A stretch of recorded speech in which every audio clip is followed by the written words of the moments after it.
Welcome to episode 140 of Outside the Circle, a podcast dedicated to new and upcoming country artists, musicians, and songwriters.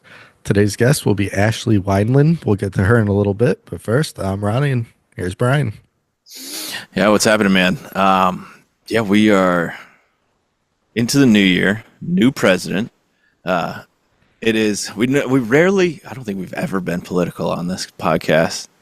We've had discussions, but we don't really like go into like our beliefs or our feelings but yeah. Anyways, so we got a new president, and Well, when we started this, we had the same president. So is it really new? Is it? yeah. So I mean, it's great. I mean, the new year's starting off. I've been out in the woods finally. I feel like I didn't really get out and hunt too much in the prime time, but so now I'm paying for it, right? It's like it was 6 degrees when I got out Monday and sat in the tree stand for 4 hours and was cold, but I mean it paid off. So we got some meat in the freezer, so I'm good with it. Good. You go hunt and provide. That's the goal, right? Yeah, this weather has been awful. I mean, obviously across the country, it's been wild all around. Last week, I went down to DC right before the inauguration, it was wild to see. I was there about 5 days before, so it was early enough that like the crowds weren't there yet, but it was wild to see the setup, like the time and energy and infrastructure that goes into that.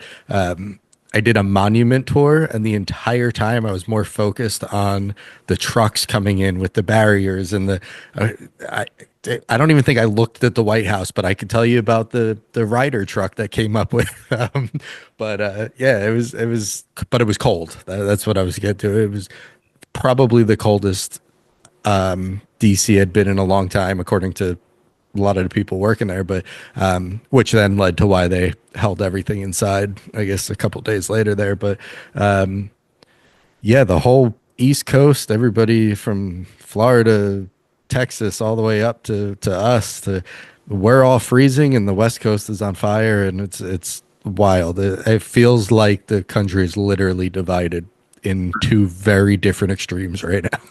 Yeah, no, it definitely, yeah, heartfelt, like holy shit moment for California and the West Coast, man.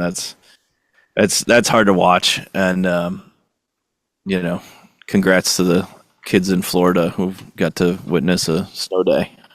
Yeah, seriously, I don't think most of them probably never have and probably never will again. Well, I don't know. Depends on what you believe in the climate change conversation, but yeah, it's not to get political, but yeah, no, it's been cold, but yeah, we're coming up to golf season. That's all. I just got to put our heads down and got a month left until I can go play golf consistently again.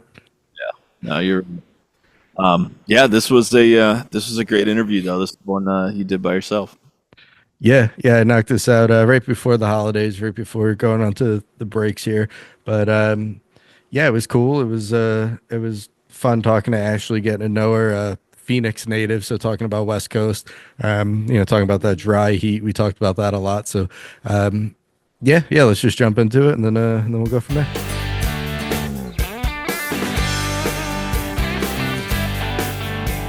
All right, everyone. We're here today with singer-songwriter Ashley Wineland. Welcome to Outside the Circle, Ashley. Thanks for joining us today. Yeah, thank you so much for having me. It's good to be here.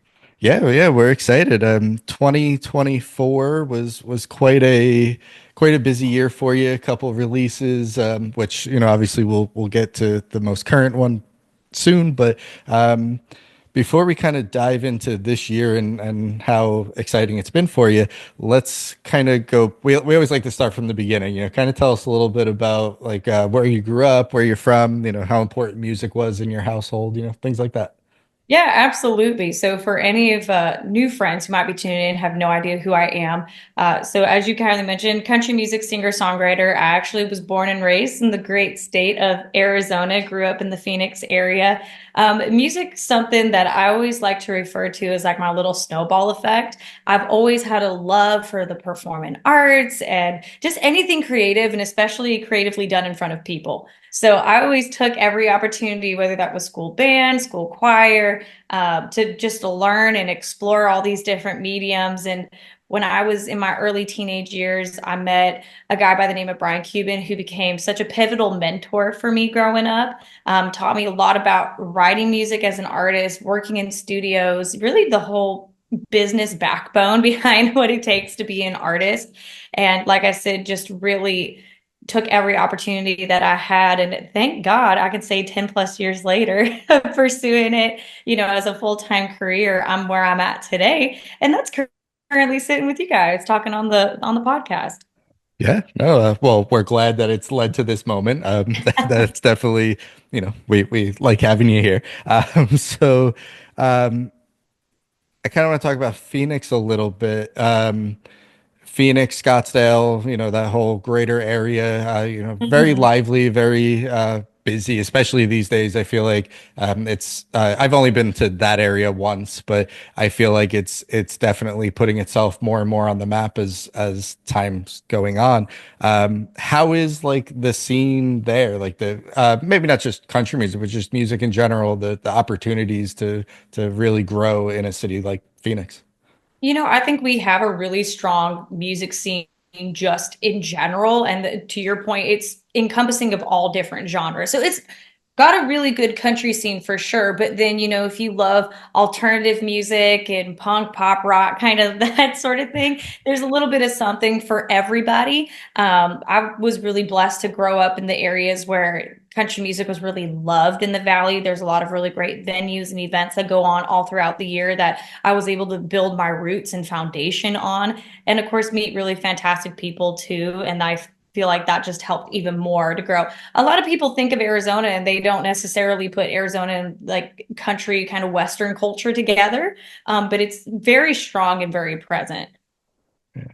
It's kind of it's weird that people don't really put like that together as much. You would think like going up the I don't know what highway. I know like the 101 runs up through California, all the Bakersfield, all that. But Mhm. you would think that the that desert country vibe kind of always existed, but I guess not really. It's I kind of always laugh when people are like, "Oh, you're from Arizona." Like it's not that country. And I have to remind people that like every Western film that you've ever seen was likely filmed in Arizona. oh, So I'm like, cowboy culture is very real. It's just, I think it's different. It definitely is more like that Wild West cowboy culture, very rancher style, as opposed to the traditional kind of like farm, southern, deep south kind of country culture when people, I think, yeah. traditionally think of country music and stuff. But yeah, no, like I said, it's very strong, very present. It just has some different skin and shade into it. Oh, no, it's awesome. And I'm like I said, I've only been there once, but from what I've heard and seen of people coming and going in the area, um, it's definitely putting itself. I don't want to say putting itself on the map because it's obviously always been on the map, but it's. I feel like we're seeing more and more prominent figures and not just people coming from there, but also finding roots there and settling there and really growing not just music, but just the city and all that. So that's awesome. Yeah, I love that area. I would go back in a heartbeat if I could, but it's been quite a while.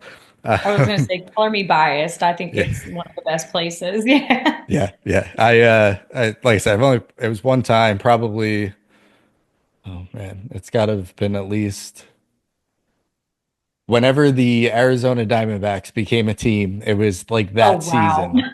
Um, I remember going. I remember. I'm not much of a I'm a big hockey fan, which I'm very sad about what's going on over there right now. But The whole uh, thing. It's the whole thing. yeah, I actually claimed the Arizona Coyotes as my like Western team, and then they disappeared. So Yeah, I know. that kind of sucked for me. But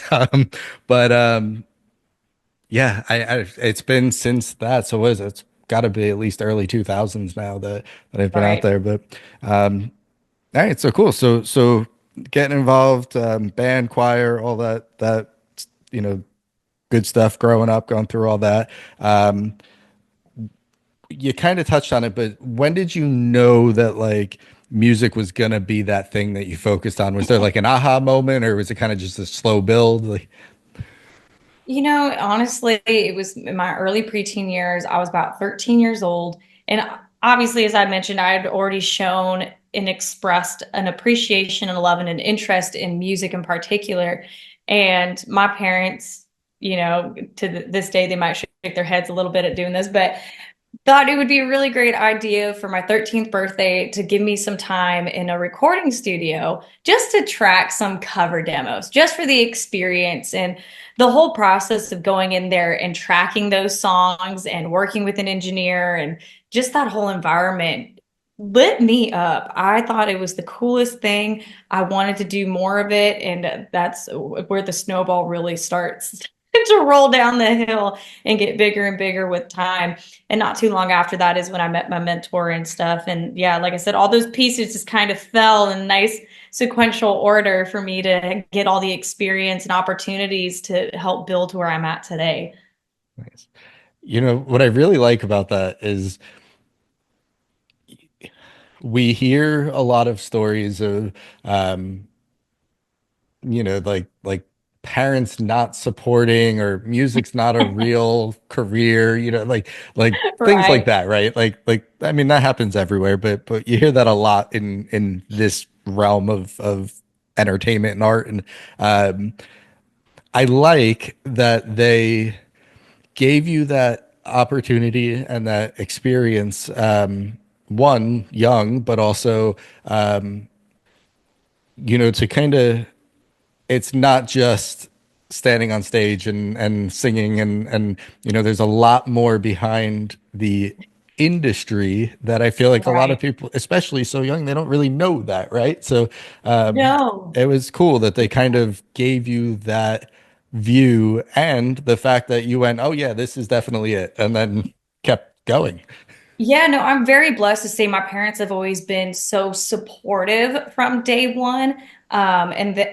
Their whole mentality and kind of the way I grew up was if you find something and it really lights you up and you want to do it, do do it to 110%. Do it the best you can possibly do it. And if you get to a point in life where you're not feeling that anymore, then it's probably time to bow out. But I also had very realistic, humbling parents who said, Ashley, in all fairness, if we didn't think that you had talent or had promise of becoming, something on a larger scale, we would have just told you this would be a great hobby. Not a career. But they believed in me and have really been such an integral part of helping to build to where I'm at today. And like I said, to your point, a lot of parents would just be like, absolutely not, do not pursue. It's not a real career or anything. And don't get me wrong, I will say this, it is not for the faint of heart. It is a tough career. If you don't love it, you're gonna hate it kind of thing because there's a lot to work through. But I'm very blessed to love it so much and to be around people who believe in me and help lift me up to continue to just kind of share that love to create art and share it with other people. Yeah, yeah, and to piggyback the faint of heart, it's not for everyone. X, Y, and Z. That's why I do this. I needed to stay in music and playing it and being on the creative end of it was no longer an option. So the podcast world came calling. Um, but yeah, no, that's awesome that they are so supportive. And um then you mentioned hooking up with your mentor and starting to get the ball rolling there, and really diving in and learning. And I do want to kind of kind of go into a little bit of like what that looked like, but I think I want to save that for a little bit. Let's kind of go off track a little and talk about the songwriting side of things, the creative end of it, not so much the business side of it yet. So kind of give me like a little bit of background on that songwriting side of it for you. You know what what that process looks like, the inspiration, the where you know all that good stuff. Yeah, people always ask me, are you a lyrics person? Are you a music person? It's like, are you algebra or geometry kind of minded? And personally, for me, I've always gravitated more towards lyrics first than music, because in my mind, the lyrics tell the story, and that's more how I approach it, is what is the story that we're telling, and then I want to write that out and make the music match what I envision the story to be. Now, that's not to say I have written songs and stuff before that started music first and then blossom into a whole thing. So you kind of start with the melody and you build the hook and whatnot and kind of go from there. But personally, more often than not, I start with the story, the message, what do I want to convey, and then build it around that. So that's kind of how I approach the process. I do a lot of solo writing, but I do love to get in a room with like-minded people and sit down and write really fantastic songs. I think there's something beautiful about finding people that you mesh really well with on the creative front, and just finding a good team where everybody's got their different parts and it just makes the wheel keep spinning. You create beautiful songs. So it just depends on kind of the mood and the energy going on and what's presented before me. If I'm out on the road, more often than not, it's kind of solo write situation. And then this kind of season, it's when I'm off the road and stuff, I have more opportunities to go in rooms and write with people. So it just kind of goes with the flow as far as that goes. Yeah. As far as the co-writing side of it, I don't know if we mentioned this off the top. Now, are you still based in Arizona? Or are you based in like Nashville now? Like, where you kind of at in that scene? So I get to kind of split my time half and half. So Nice. I still have a place where I live in Arizona and everything, and I love that. And then I also go out to Nashville and I do a lot of my work and studio recordings and everything. Like all the music I released in 2024 was done out of Nashville. So it just kind of depends. But I think what's nice about where we're at with technology and stuff these days is it really doesn't matter if I'm in Arizona or if I'm in Nashville. I have the opportunity to write with people all over. I've done writing sessions where I'm in Phoenix and somebody's in Minnesota and the other person's up in Utah, kind of thing. So we're all over the board, but we still get to come together and write really cool music. Yeah, well, that's what I was going to get to with the technology side of it. That that's kind of irrelevant now. You could kind of be wherever you need to be, and obviously there's something to be said about like being face to face with somebody, or at least even just in the beginning making connections, in Right. person, and then transferring that into an online world. But yeah, no, that's awesome. I think having this technology to be able to do that probably keeps you pretty busy, huh? You're always talking with people and always working on the craft, really. Yeah, it always keeps me on my toes. And to your point, there's obviously like a great energy that comes when everybody's able to be in the same room and really just like bounce ideas off of each other. You can kind of feel that buzz that gets going when you hit that creative flow. But at the same time, obviously, not everybody's schedules coordinate nicely Yeah. to where that can always happen. So to be able to default back to technology and do Zoom calls or whatever you will, to where you can at least be in real time still and bounce those ideas off, even if you're not there in person, is very nice to have. Yeah. So you mentioned, these 2024, these co-writes and writing throughout the year. Um, I think this is probably a good time to maybe take our break and put on your newest single so that we could actually listen to some music here. Yeah. So why don't you go ahead and introduce it for us, and then we'll talk about it when we come back. All right, y'all. You guys are about to listen to my brand new single, Tumbleweed.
So let's talk about Tumbleweed. What was the inspiration behind that song and ultimately getting it out as your newest single?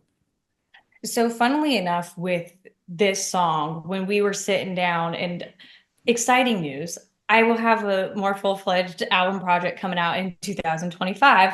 Don't ask me when right now. I can't officially tell you at the moment. But when we were sitting down and we were starting to, consider songs and think about writing music and everything, this was actually the first song that came to the table. So I can't say I take credit as far as a writer goes. There's three incredible writers that came together and wrote Tumbleweed, but it came across my desk and we were listening to it, and I loved everything about it. I loved the story and the sound and just the way the energy came off of it. And I said, we definitely have to do something with this one. This one's definitely got single potential.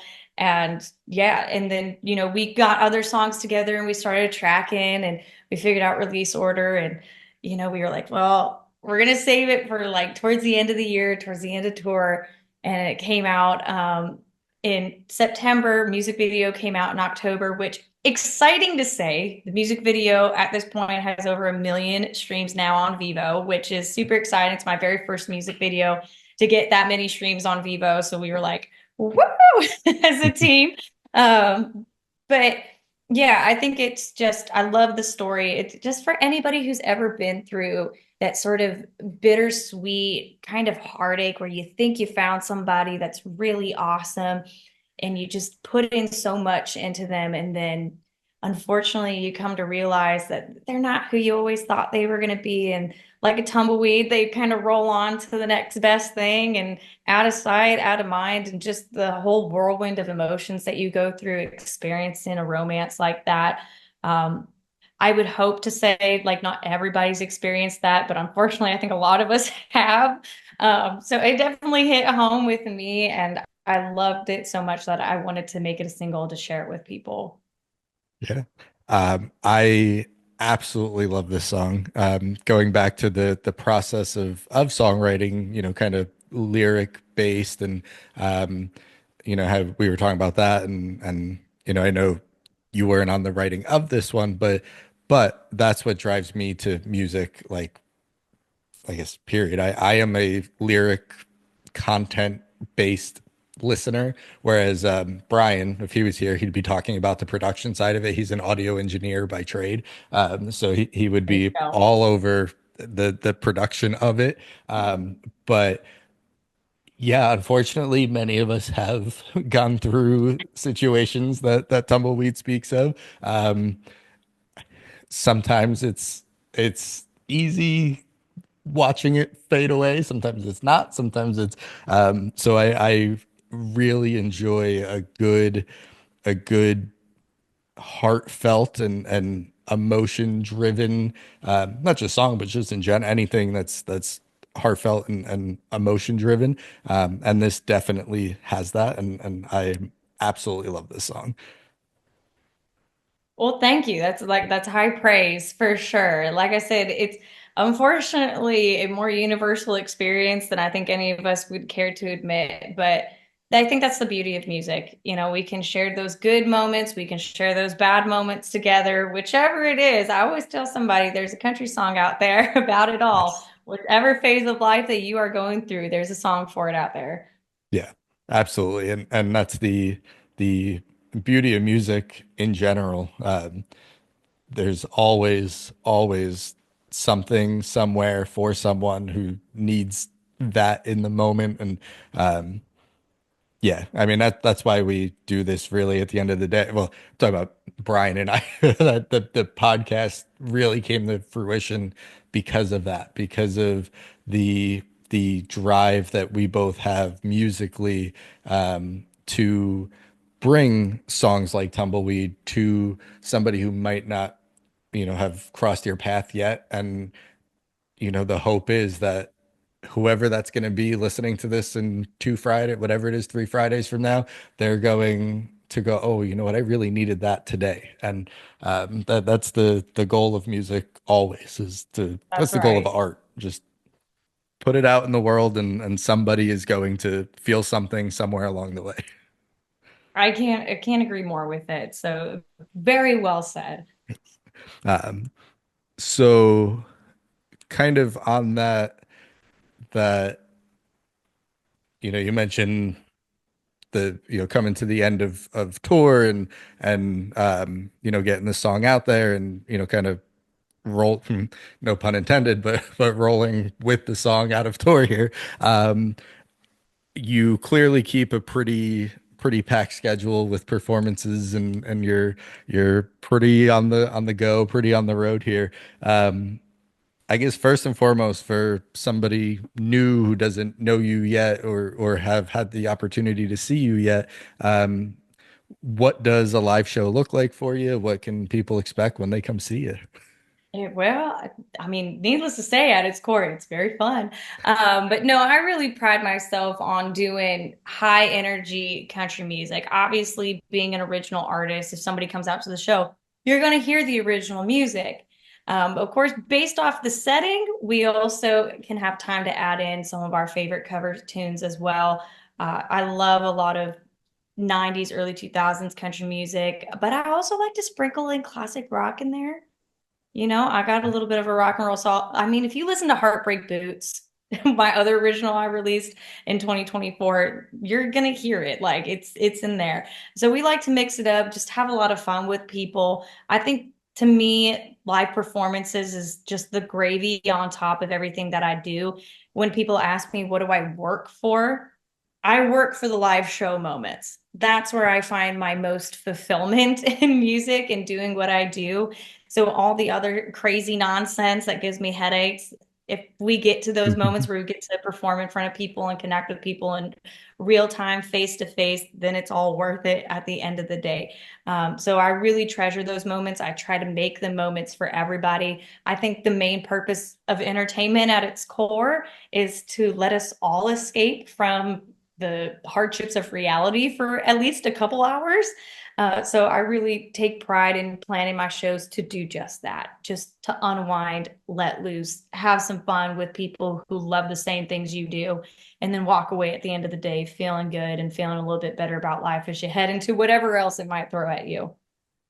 Yeah, we definitely need those escape moments and yeah, it's especially these days. I feel like so we're based out of New Jersey, and I don't know if you've Okay. seen anything in the news lately, but we are the epicenter of all these drone whatever's going on. So There's a lot going on over there right now. yeah, Yeah. yeah.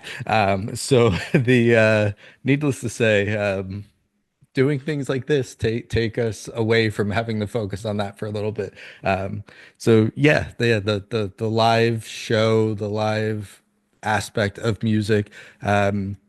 We talk about how people need music and need songs and need art and entertainment to, kind of relate and kind of understand themselves better and whatever the case might be.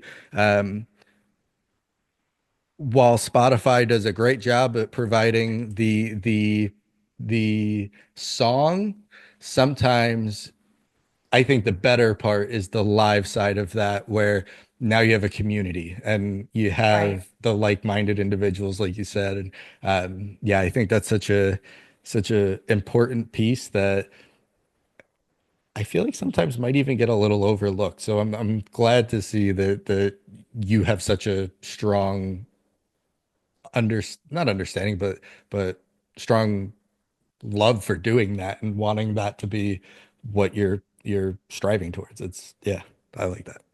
Yeah, thank you. No, I think music is so community based. And to your point, I feel like there's times where those conversations in those spaces aren't being had or being held for people to come together and enjoy any form of art, but in this case, music as a community. And for me, I love my fans. They've dubbed themselves the Winelanders. They're very community based. And for me, the most fulfillment comes out of seeing people that I've built strong relationships with online through comments and things like that come to shows.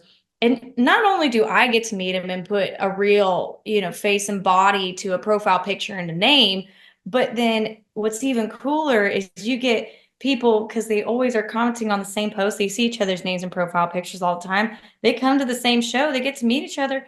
they already know who one another is. They already kind of have a working knowledge and they like a built-in best friend then at the show. And to see people come together like that and really have that full circle moment outside of just myself, but knowing that I'm kind of like the common thread that binds us all together in that sense is very humbling. It's super awesome when it happens, and I always love it. And like I said, it's those little things that you just get to piece all together, and it just makes such a nice, full, well-rounded experience with music. Yeah. Yeah.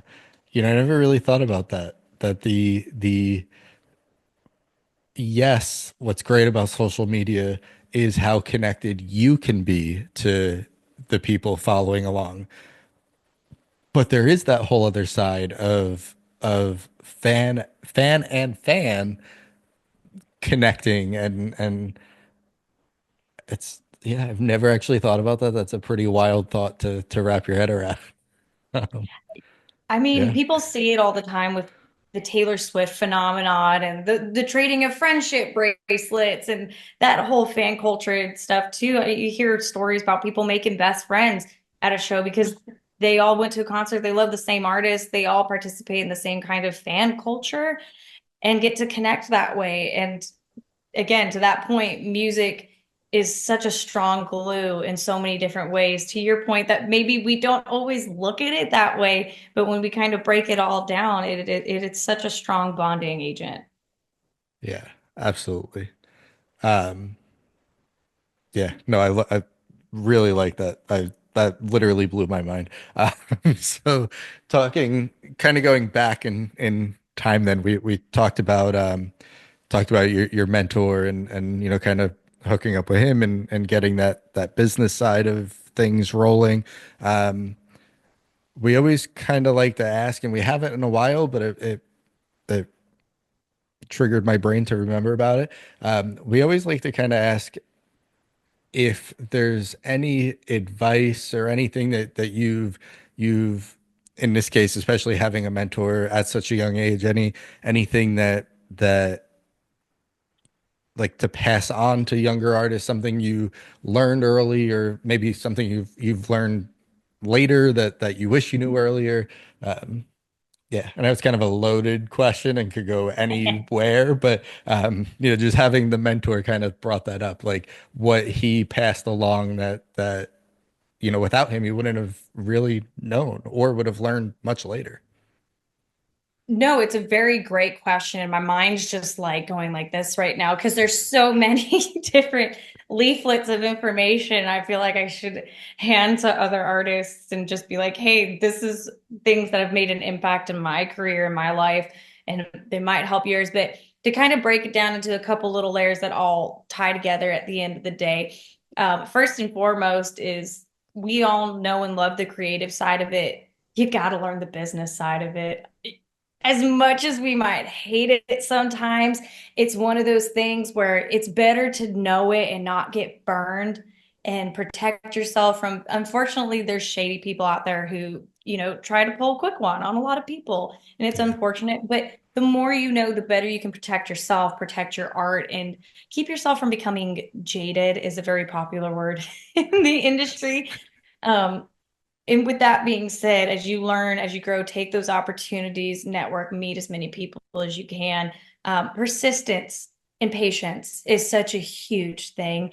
And there's many a moment where I have to remind myself to be patient and be persistent because we want things now, or we've been working on it, like in my case, for over 10 years. And there's certain things that we're like, how have we not hit these milestones yet? But the big thing is patience and persistence. And even working with the producer I work with now, Marty Fredrickson, super awesome guy. I had met him all the way back in 2018 through some mutual friends, right?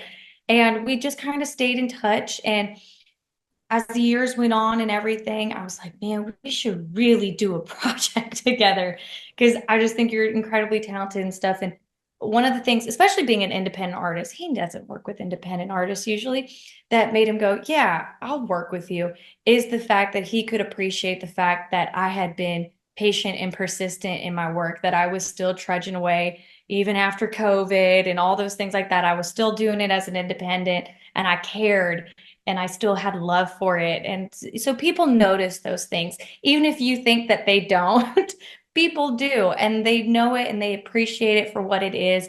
And people are more willing to work with somebody who has those qualities in them, who's willing to do the hard work and the grind to get there, even if it takes years, unfortunately, in some cases.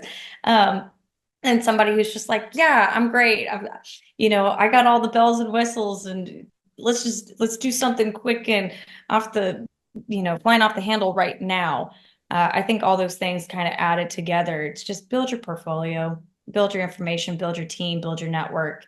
And yeah, like I said, patience and persistence is honestly like the biggest thing in this industry for sure. Yeah. And that that patience and persistence is also what develops your authenticity as well. Right. It's like you said, people know. People can latch on if they know what's going on. People aren't dumb. And I mean, honestly, that was kind of why we started this podcast in the first place. When we were talking about it, about let's what this was going to look like, and we kept coming back to the fact that when Brian and I would go to shows, we were the first ones there for the openers. For we showed up every show early, and we showed up every show ready for whoever the first person to step on that stage was.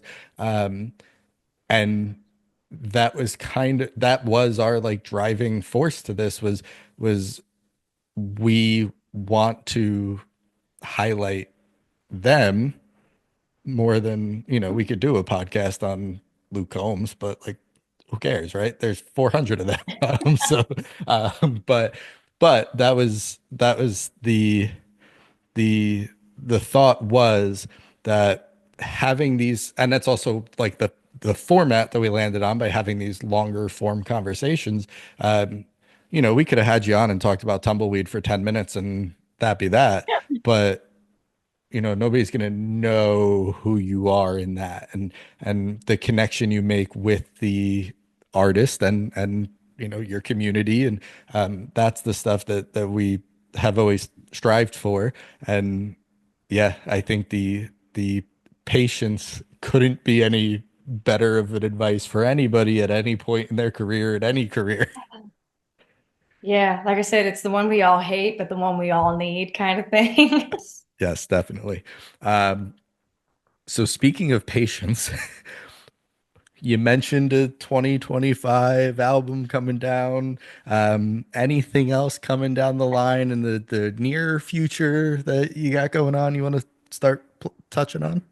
I mean, excitingly enough, at this point, as this goes live and everything, I've already started posting dates for my 2025 tour as well. And excitingly enough, there's already dates on the calendar in places that we have never been able to go play before. I'm thinking of like Vermont right now off the top of my head, which I was so extremely excited that we were able to get.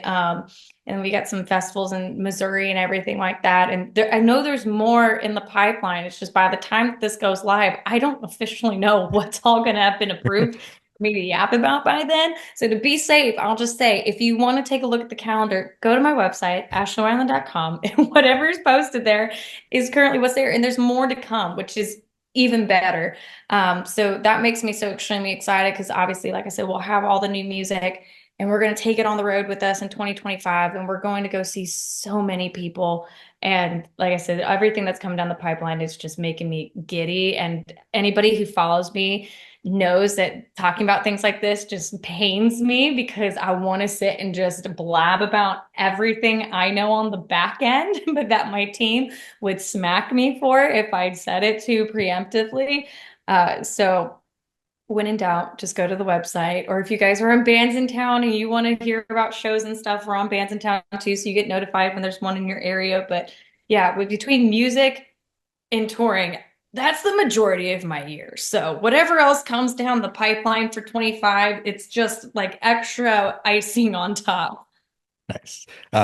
It's wild to talk about 2025. I feel like we I just know. started 24, but yeah. All right. So you mentioned the website, social medias. Where could our listeners go find you online other than the website?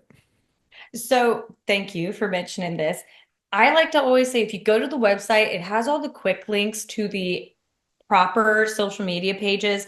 If you're following me on like Instagram, Facebook, it's at Ashley Wineland Music. My pages are verified, so they have that nice blue check mark next to it. At the moment, the only one that's not verified is TikTok. So with that being said, it's at Ashley Wineland. Straight up, nothing else special on it on TikTok. But everything else is verified. Unfortunately, there's a lot of scammers out there in the world. So just keep your eye out for that. Those are not real. I only have one page per platform because that is enough. And you can find me there. But like I said, the website has all the quick links to the right places. So if you're like, I don't want to mess around, I want to make sure I get to the real one in one fell swoop, go to the website, hit the little icon for the right social media platform. It'll take you there and you can follow me right then and there. Nice, nice. Um, well, TikTok not being verified might not be a problem much longer, I'm hearing. So, word on the street is we're getting rid of, well, word on the street is TikTok's going away. So we'll see what happens there. But We um, will see. But while it yes, is still around, you can yes, go follow me there. yes, and somehow we'll get you that blue check mark before it goes away. We'll complete But the that would be trifecta my there. luck, is I would Yes. get it right before they decide to just do the nice snap and it disappears into the dust. Yeah. All right, cool. So yeah, we at the time of everybody listening to this, it would have been early January, or it will be early January now. So a little past the date, but how's your holiday plans looking? You staying busy this year? They are looking good. I'm definitely staying busy. We were kind of talking about it a little bit before we started getting into all this. And at the moment, I'm currently just counting down the days to Christmas and having those moments where I'm like, really? It's only that far away? But Yes. no, it's good. I've finished all my shopping. I'm in the process of wrapping everything and stuff and getting ready for New Year's. It's always a good time with the family. I love this season, especially because being on the road for 6 months at a time during the summer and the fall, by the time we get to the winter months, I'm ready to decompress with my family for a little bit and just, like I said, we're still obviously producing an album and everything behind the scenes. So there's still work to be done, but it's just not travel, travel, travel all the time. Yes. Well, definitely take some time for yourself too. That is just as important as being out there always. But yeah, Ashley, I can't thank you enough for joining me tonight, and I'm excited to see what 2025 brings for you, and when we get that album out in the world, I can't wait for it. Yeah. You and me both. It's Yes. been a labor of love. Thank you so much for having me on here today. It's been a pleasure to speak with you. For those of y'all who are watching, thank you so much for tuning in and hanging out with us, especially all the way till the end. Again, I would love to see you at a show on social media, so please give me a follow. Look at the calendar and everything. And until next time, everyone be good, be safe, have fun, live life.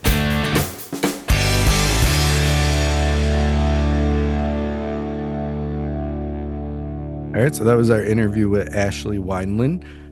Yeah, Brian, like I said, it was cool getting to know her, and her Phoenix background, the motocross, the horses, the real outdoors. Just kind of living on the what do you call it out there, the deserts, right? The being out there, and it's cool to see that like she has all these hobbies, but she never strayed from the music side of it. That was always the goal. Yeah, no, I think that's great. And that's one place I've never actually been to. Something that's always kind of intrigued me though too is like living in that desert life out in the sand and hotness and heat, which is quite a difference to the norm, right? I'm normally in the woods or out in the mountains, but I don't know, something about Arizona I feel like I could really get into.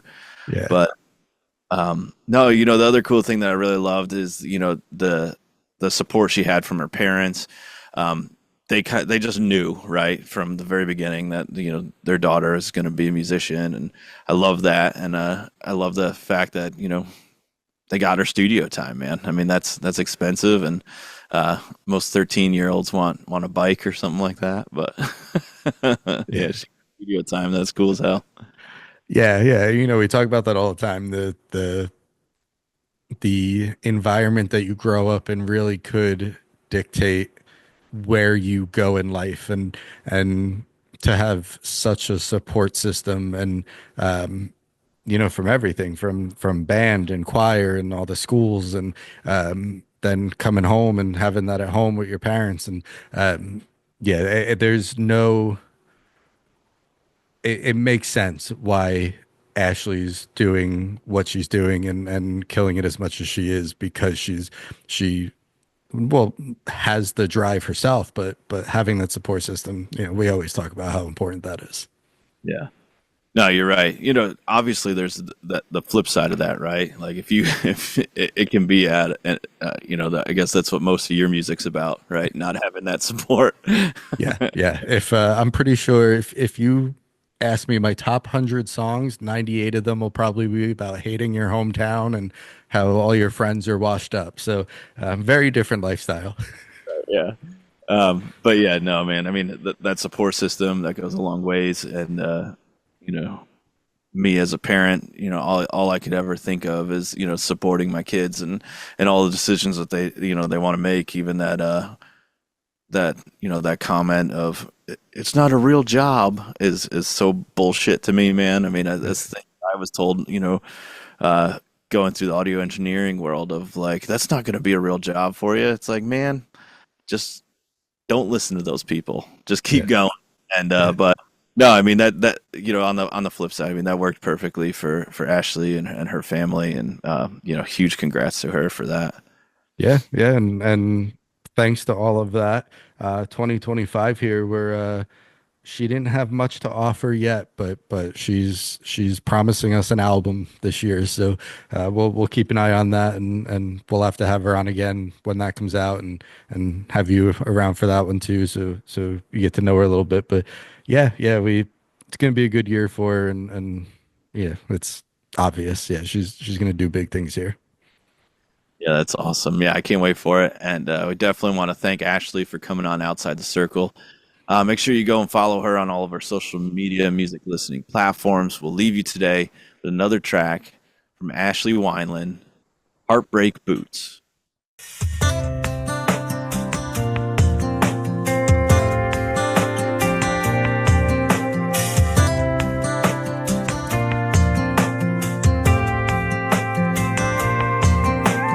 Where'd you get all that confidence? Did you build it off the tears of a girl you met and then take her on a ride before you left? I bet you did. You got a reputation, so here's my stipulation. I even wrote it all down for you. So do you want to hear my take on you?